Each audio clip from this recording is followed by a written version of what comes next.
In this video, we will be going over how to graph trigonometric functions and how to determine what trigonometric function is represented by a particular graph.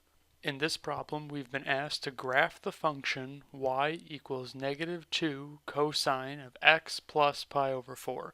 We also wish to determine the amplitude, period, and phase shift of the function.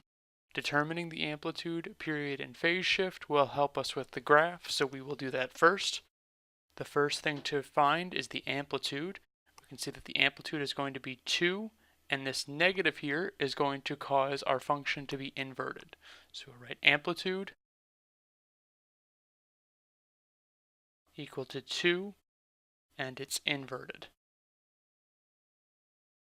The next thing to recognize is that our period is going to be 2 pi because there's nothing being multiplied by what is inside the parentheses of our cosine function. So our period is 2 pi. Finally, our phase shift is going to be pi over 4 to the left. This is based on the fact that we have added pi over 4 to x inside of our cosine function.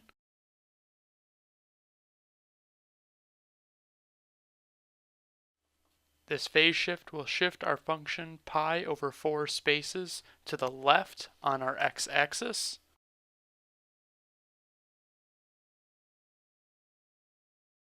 And now we can begin graphing. The first thing we want to do is to graph a standard cosine function and base everything around that. So at cosine of 0, we have the value of 1. At the cosine of pi over 2, we have the value of 0. At the cosine of pi, we have the value of -1. At the cosine of 3 pi over 2, we get 0. And at the cosine of 2 pi, we once again get 1.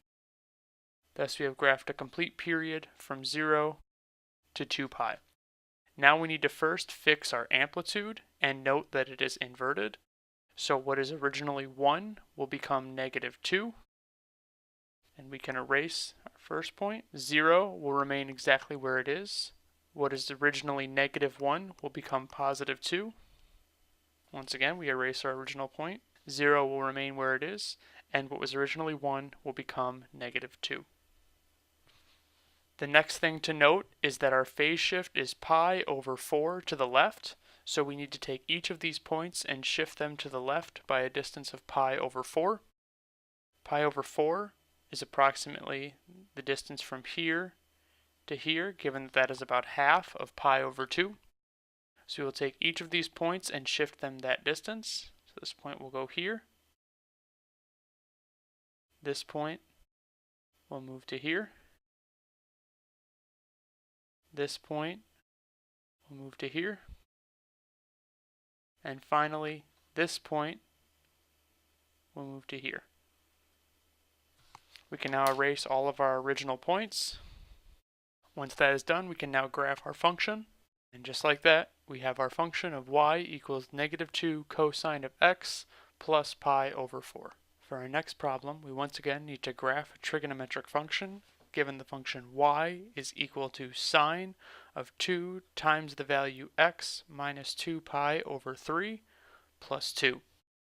First thing to recognize is that our amplitude is going to be equal to 1, as there is nothing here in front of our sine function.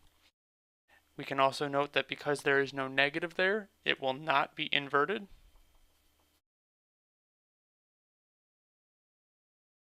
After that, we can determine the period. Because we have 2 multiplied by what is in our sine function, we know that our period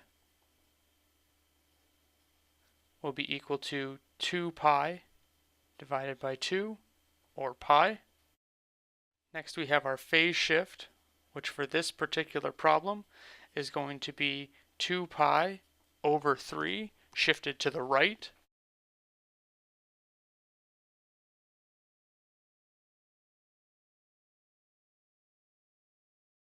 And finally, we have a vertical shift in this function of +2.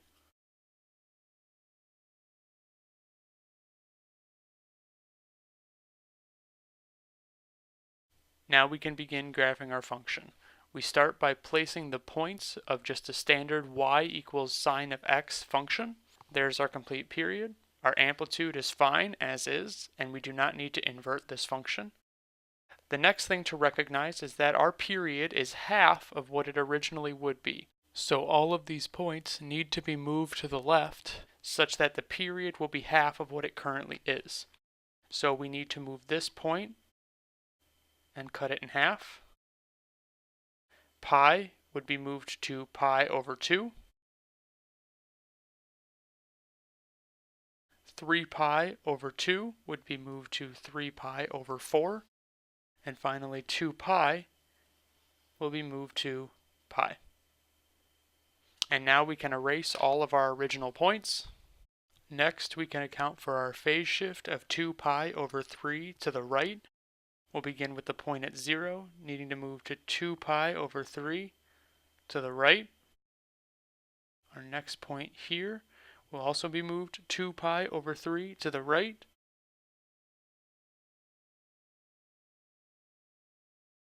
Our next point will also be moved 2 pi over 3 to the right.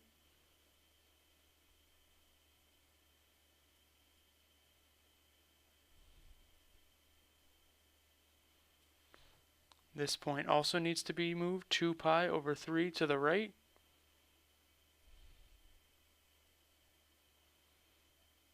And finally, our point at pi needs to be moved 2 pi over 3 to the right. Once again, we can erase all of our original points. And finally, we make our vertical shift of 2 units in the positive y direction. Erase all of your original points. And now we can graph our function. Keep in mind, this function will continue in both directions to follow the exact same pattern. For this problem, we need to write the equation that represents the curve in the form of a sine function and in the form of a cosine function. For our first problem, the first thing that we can identify is that the amplitude of our function is about 4. And we can also identify that the period of our function is about pi. We can see that based on the fact that if we start here, the next time we hit that point going in an upward direction is at approximately x equals pi. If we begin writing our sine function in the form y is equal to 4, our amplitude, times the sine function of 2 times x minus the phase shift that we still have to determine. We know that sine would typically take the value of 0 at about x is equal to 0, and instead we see the value of 0 occurring at about x is equal to pi over 6. So we know we have a shift of pi over 6 to the right. The 2 in front determines our period being equal to pi. We can now write our cosine function. Once again, y is equal to 4 times cosine. We once again have 2 in order to generate the period of pi times x minus, and we once again need to determine our phase shift. Because we know that cosine is always pi over 4 ahead of sine based on the unit circle, we can take the original phase shift for our sine function pi over 6 and add it to the typical difference between a sine function and a cosine function in order to get 10 pi over 24, which simplifies to 5 pi over 12, and we therefore have a phase shift of 5 pi over 12 to the right. This makes sense given that we know cosine typically hits its maximum value at the point x is equal to 0, and if we look at where it actually hits its maximum point, it's at about 1.3, and the value of 5 pi over 12 is 1.3. For our next problem, we once again need to determine the functions in both sine and cosine format that represent the graph provided. We can see from the graph that the difference between our maximum and minimum peaks is approximately 6, and therefore our amplitude will be half of that, giving us a value of 3. Next, we can identify the period of our function by looking at the difference in the x value between two equivalent y values on the graph. If we look at our maximum here being 4, we once again hit our maximum at a value just greater than 2. This is likely 2 pi over 3, which is equal to 2.09. We can now begin writing our cosine function. Y is equal to the amplitude of 3 times cosine. We can then put in the appropriate value of 3 in order to generate our period of 2 pi over 3. After that, we have the value of x minus the determined phase shift that is necessary. Because this function takes on its maximum value at a value of x is equal to 0, there is likely no phase shift for the cosine function. However, we do see a vertical shift in our graph given that the amplitude is 3, yet we reach a maximum height of 4. We therefore know that we have a vertical shift of plus 1. We can now simplify our cosine expression into y is equal to 3 cosine of 3x plus 1. Next, we can begin writing our sine expression, taking on the same initial form. Y is equal to 3 times the sine of, once again, 3 in order to generate our period of 2 pi over 3 times x minus the necessary phase shift. Typically, for a sine function, the value of 0 is attained at x equals 0. However, we do not see the 0 at the increasing point in our sine function until about 1.5. This is likely equivalent to the value of pi over 2 being equivalent to 1.57, and therefore we have a phase shift of pi over 2 to the right, and we once again maintain our vertical shift of plus 1. This concludes our video on graphing trigonometric functions and identifying the graphs of trigonometric functions.